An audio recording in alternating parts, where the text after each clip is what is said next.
진보당 부대변인 김도연입니다. 오전 브리핑 시작하겠습니다. 총 3건입니다. 윤석열 대통령, 민심을 듣겠다면 야당 협치가 먼저입니다.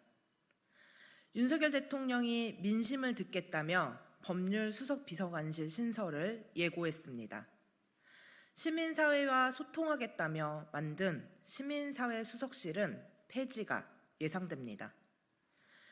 여전히 대통령 자신의 태도가 문제라는 사실을 윤석열 대통령만 모르고 있습니다. 여당의 원로들까지 나서서 불통 대통령의 분통을 터뜨리고 있는데 대통령은 오로지 자신만 중요하다는 입장입니다. 윤석열 대통령이 후보자 시절 군림하는 청와대 참모 조직을 뜯어 고치겠다며 수석 비서관 폐지를 약속했지만 이름만 바뀌었을 뿐 제도는 유지되었습니다. 이젠 그마저도 소통하겠다면서 시민사회와 거리를 두고 문재인 정부 시절 대통령의 친인척 관리를 담당했던 민정비서관실 부하를 다시 하겠습니다. 이젠 그마저도 소통하겠다면서 시민사회와 거리를 두고 문재인 정부 시절 대통령의 친인척 관리를 담당했던 민정비서관실을 부활시키는 형국입니다. 대통령이 말하는 민심이 어디에 있는 것인지 참으로 궁금할 지경입니다. 결국엔 총선 참패로 이어질 레임덕 대비책입니다. 그 누구도 이 조직 개편으로 윤석열 대통령이 국민의 목소리에 더 귀 기울이라 생각하지 않습니다.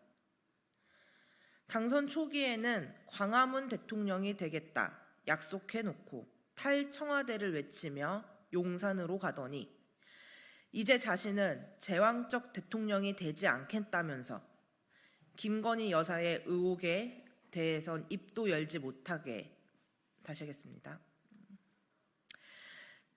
당선 초기에는 광화문 대통령이 되겠다 약속해놓고 탈청와대를 외치며 용산으로 가더니 이제 자신은 제왕적 대통령이 되지 않겠다면서 김건희 여사의 의혹에 대해선 입도 열지 못하게 하고 민심을 거스르는 일만 골라서 하는 행태를 국민이 어떻게 납득할 수 있겠습니까?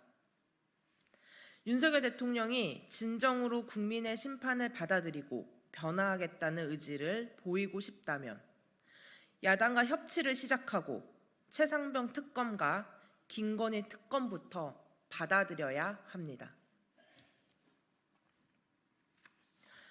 두 번째입니다. 기업 광고 받기 위해서 공정뉴스 포기한다는 YTN 김백 사장입니다. YTN이 정말 민영방송이 되었구나 다시 느꼈습니다. 김백 신임 YTN 사장이 취임 3일 차에 대국민 사과를 했었는데 이렇게 해야 기업에 광고를 달라고 호소할 수 있다고 사내 간부들에게 전했기 때문입니다. 현재 그런 적이 없다며 발뺌하고 있지만 팀장급 50명가량이 참석한 회의에서 모두가 하지도 않은 말을 들었다고 주장하기엔 무리가 있습니다. 아무래도 신속, 정확, 공정한 뉴스를 내보내야 하는 뉴스 채널을 김백 사장이 감당하기엔 어려움이 많은 듯합니다. 취임하면서 공정성과 공공성을 회복하겠다더니 가장 앞서서 기업에 굴복하는 뉴스를 만들겠다는 입장을 천명한 것 아니겠습니까? 김백 사장의 취임 이후 잘 나가던 돌발 영상이 불방되었고 일방적인 인사 개편으로 YTN의 혼란을 밀어넣고 있습니다. 지금 김백 사장이 해야 할 일은 권력과 자본의 입맛대로 뉴스를 장사하는 것이 아니라 국민에게 더 정확하고 공정하게 뉴스를 제공하기 위해 사내 노동자들과 논의를 시작하는 것입니다. 마지막입니다. 박종철 열사 어머니 정차순 열사 별세.